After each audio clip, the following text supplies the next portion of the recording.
Well, welcome everyone. Michael Kitces here from the AICPA's Personal Financial Planning Conference. I think you can kind of see in the background here that little AICPA PFP banner there. So AICPA kind of kicks off the conference season every year with this event in January. For those of you who've seen my conference list that I produce, I've long said that this is probably one of the best financial planning conferences out there for just raw educational content. AICPA loads it up. So our sessions today started with breakfast sessions at 7 a.m. and not like throwaway sponsored sessions like some other conferences do, like hardcore technical education sessions starting at 7 a.m. We're going to run all the way through today until 6 p.m. 7 a.m. to 6 p.m. sessions of just dense technical content. So this conference in particular is a little bit of almost like drinking from the fire hose, just taking all the information in. But if you're ever looking for a good just conference for raw financial planner learning, you're tired of going to events where you feel like you don't learn anything and there's nothing new and all the sessions are too basic, that's not the problem here. AICPA's PFP conference is definitely one of the ones I put at the very top for just raw quality of educational content. But I wanted to talk a little bit about conferences today from just the spirit of going to conferences. I know, really, frankly, for the overwhelming majority of advisors, they don't actually go to conferences. They take everything in their office, but they rarely actually get out and go to conferences. So we have even large financial advisor conference events might be 1,000 people when there's I think 73,000 CFP certificates now and about 300,000 financial advisors in total. And so I know the reality is most of us don't go to a conference or maybe go to one once in a blue moon. So I figured today I'd just take a few minutes to, make my pitch. I don't know why I'm making a pitch. It's not like I have a conference to sell, but kind of making the case for why you should be going to conferences and going more often if you're not. And I mean, to me, it basically comes down to just the virtue of self-improvement, the virtue of continual self-improvement, and the recognition, like, it takes a very small change to make a very big long-term impact for your business, for your personal life. And this kind of idea of continual improvement is one that I kind of obsess over as how to always be getting better. And I get a lot of questions from a lot of you of how do I produce all the stuff that I do and put all the content and do all the speaking and the businesses and all the other stuff that I do. And really, even for me, it's this process of continual improvement. And here's basically how I boil down the math. My goal is to get 0.2% better every day.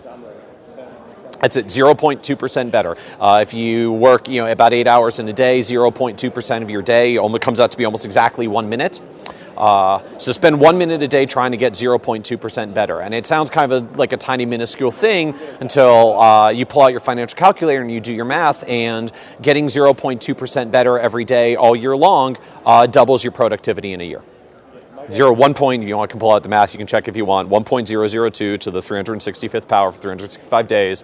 How to double your productivity in a year, improve yourself by 1 minute a day every day, and by the end of the year, you'll have twice as much time, or be getting twice as much stuff done. And it sounds minuscule, but it really does compound out that way. And what that means from maybe a little bit more of a practical perspective is every day I'm always trying to do one thing to make myself a little more productive, or in the context here, go to conferences to find one nugget, one takeaway, one really relevant thing that I can take home to my business and use and apply. And it sounds kind of silly in some ways, like what a waste to go and travel to a conference, spend all that time and all that money to get try to find one thing, one relevant takeaway. And frankly, I hope you'll get more than one takeaway going to a conference. But just recognize the significance of one takeaway. If you're going to go off for a conference for a couple of days and all you have to do is find something that makes you 1 or 2% better for your time at that conference, and you're actually getting an outsized return on your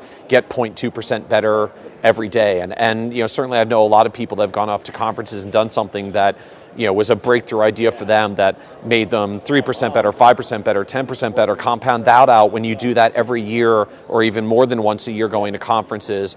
And it produces massive boosts in the long-term trajectory of your business and your personal success. Not because you necessarily can have this one life-changing thing that alters everything for your business and your practice as an advisor. but that finding one little thing to change over and over again, repeated, like it's the same compounding message that we tell all of our clients, right? Like no client gets excited. It's like, I'm on the path to retirement success because I saved $100 this month. I'm going to have my $1 million portfolio to retire. Well, it doesn't really work that way. Like the $100 doesn't make a $1 million retirement portfolio, but $100 a month habit makes some very big portfolios over time with compounding growth. And then the same is true about reinvesting into yourself.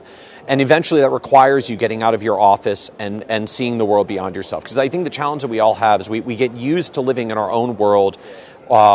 We get used to living, one idea. We get used to just living our day one day at a time within our four walls, doing all the things that we do. And I find like we lose perspective. To me, the number one thing that I really actually get out of conferences is it's just the perspective of talking to other people who do things differently than I do and hearing what they're doing and trying to exchange ideas. And we give that label networking in the industry. I actually think networking is a poor term. I think the better label is actually community. What you learn by being involved with other people, going through similar challenges to what you're going through, and trying to draw ideas from them. I love that quote. Don't judge each day by the harvest you reap, but by the seeds that you plant. So what seeds are you planting for yourself to take yourself down this road of continuous improvement going forward? I think it's powerful, and for me, at this conference, there have already been a couple of interesting takeaways. Probably the biggest one, which actually wasn't entirely new, because I've written about this in the past. So we had a keynote session yesterday from Gregory McCune, who did the fantastic book called Essentialism that I highly recommend. I've got a full write-up on the blog if you want to know more. But Greg writes about this concept that he calls the paradox of success, which is the things that make you successful. When we get started, we launch a business, we do something, we figure out something that solves some problem in the world that people want and are willing to pay for, and we start building a business, and it starts to work. And if you've been in for a while, you've at least figured out how to give some value to some people enough that you're having some success. And the problem that Greg highlights is when you actually do that enough, when you've had enough success, eventually you start getting more opportunities come in. And you get so many opportunities coming in that it gets very hard to say no to things, and you start doing more and more and more stuff. And then ultimately, as you do that, kind of two things happens. Number one, that I see for virtually every advisor out there, eventually we hit some wall, right? We run out of time. Countless advisors I know, I'm sure many of you on the Periscope here sometimes feel like you're almost drowning in your practice of just the sheer number of things that are coming at you, all the stuff that you have to do now, clients to service and staff to manage and vendors to deal with, and trying to improve yourself and come to conferences, and I'm telling you, just all the stuff that comes at you. You start to drown a little, but you've still got all these new opportunities coming at you as well, and we're kind of hardwired if we're trying to build an advisory firm or a business that we don't want to say no to things, we want to keep saying yes so we can keep having the success that got us to where we are. And Greg calls this the paradox of success, and it's kind of this realization that what happens is all these opportunities come in, you say yes to more and more stuff, you lose the focus that made you successful in the first place. So I don't know, you tell me if this resonates with you, give me some taps on the screen or type in, because this message resonated with me.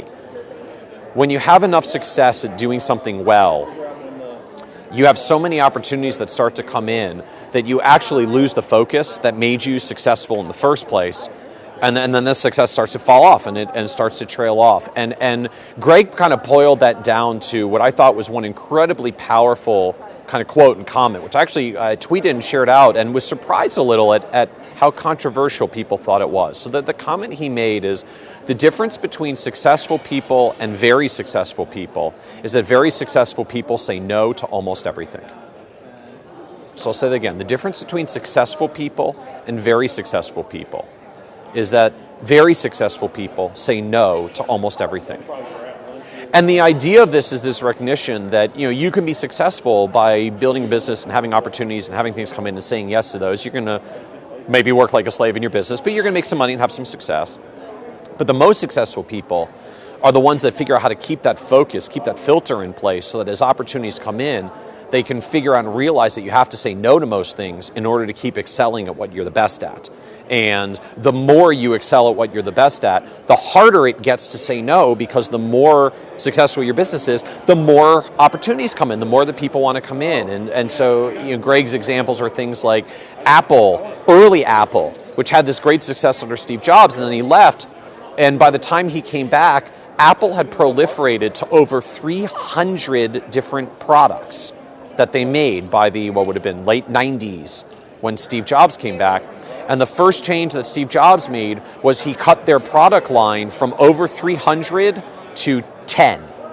10 products in a couple of different core areas, and that was it. And he stripped out all the rest. And obviously we know what happened to Apple and its incredible growth trajectory over the past 20 years since Steve Jobs came back. With the focus came their ability to do absolutely amazing things in just the core areas that they focused on. I mean, Apple's a massive company. There's nothing under the sun that they don't have the resources to do. I mean, the war chest of cash they have, they could pretty much build any business to do anything they possibly want, but they don't. They stay incredibly focused into the areas that they're the best, and they figure out how to say no to the overwhelming number of opportunities that come in. And so that theme to me really resonated of what do you say no to? Even what are the filters used to figure out what you're going to say no to? Do you judge it by financial implications? Do you judge it by business opportunity? Do you judge it by personal fulfillment? What are the filters that you use to say no to things? And if you don't have any filters to say no, well then hopefully that'll be kind of your first takeaway from this.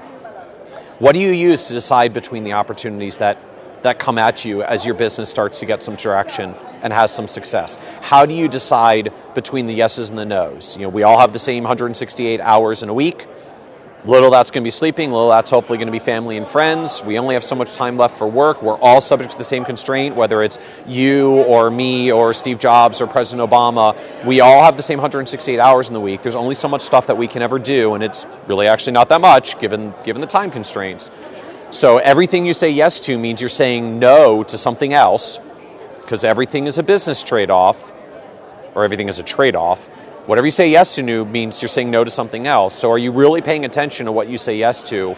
Or viewed another way, are you really paying attention to what you say no to so that you can say yeses to the things that matter the most? So for me, that was the takeaway. And stuff like that. I mean, one focal point like that, if all of you went home and spent the next month just figuring out 3 things to say no to that either opportunities that come in that you need to say no to, or maybe are things that you already do that you said yes to in the past that you need to figure out how to extract yourself from that commitment, that dynamic, that relationship, do it respectfully, but realizing that it's not something that you should be doing.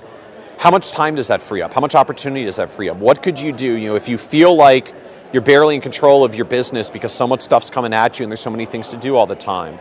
What could you do if you said no to a couple of things, freed up a little time, got a little focus for yourself to go forth and then build a business in the direction that you really want it to go or that you really see that it needs to go? So those are the kinds of insights that I'm talking about that you have an opportunity you get from a conference. And I'm not going to promise that every time you go to a conference you're going to have some life-changing revelation kind of thing, although I'll admit Greg McCune's kind of essentialism focus really has been somewhat of a transformative, life-changing thing for me over the past 6 months of trying to really get hyper-focused on not just what I'm going to do, what do I do that I'm good at, but what am I going to say no to in order to make sure I've got the time to continue doing the things that I do the best. But those are the opportunities that you get. But frankly, I find it comes from one of 2 places: getting out of your office and going to conferences, or reading. Just reading things to get new ideas, to get new inspiration. So if you're not making time for yourself, time to read a little bit every week. This is why I put weekend reading out for all of you. So hopefully you'll take that in and get some ideas. And as many of you that read it know, it's not just geeky technical articles. It's stuff about practice management. I put some stuff in there about personal development and how to make ourselves better, because we're always trying to find that, what's that 1% a week thing that gets us a little bit better? What's that 0.2% a day? What's that conference opportunity? Yeah, I know you got plenty of reading as the comments are coming in. All right, yeah, I know. I if anything, I give you a little bit too much reading. So, but maybe I'm testing you to figure out that can you focus on which things you want to read that really have the most relevance for your business. If you can't figure out how to say no to a couple of things that I send you to read, you're reading too much. I'll go on record in saying that. If you read absolutely everything I produce, you're probably reading a little bit too much, because I cover a really wide range and not all of it is truly relevant for you and where your practice is. You need your filters about where you focus and where you don't with your time. So please keep reading. I'm not trying to drive you all away from the blog, but if you're reading every single article, you might not be focused enough. So that's a weird takeaway I didn't actually mean to give you out of this, but hopefully just helps to drill down the point. So if you're not reading, if you're not taking time to go out to a conference, you need to do this. You need to step out of your life from time to time and go and get some fresh perspective. Maybe it's about your business. Maybe it's just getting a planning strategy. Maybe you'll just go to a tax session and draw something from that. But whatever it is, I hope that you get some opportunity to draw ideas and inspiration. If you can't figure out what conference to go to, check out the list that's on my site. I publish it every year, top conferences. I've got the full list out for 2016. Obviously, you'll have missed AICPA because we're here now and it's too late unless you're within a couple miles of Vegas and want to stop by. But most of the conferences are still in front of us for the year. Figure out what you're going to. Ideally, maybe even figure out 2 that you're going to go to so that you can take a step out of your practice and get a little more perspective. So hope that's helpful for as food for thought. And again, I got to say it again. And don't go to a conference expecting or visioning that you're going to get some life-changing experience. Again, your goal is just get one takeaway. Find one thing. If you get 2 or 3, that's awesome. But if you find one thing every time you go away to a conference, the compounded effect of that over the span of months and years and the time of your career is unbelievably powerful. It's the same compounding effect we tell our clients, just applied to our business as well. So I hope that's helpful food for thought. Thank you for all the tap hearts, guys. And I will see you next week, 1 p.m. East Coast time on Tuesdays. Have a good day, guys. Bye.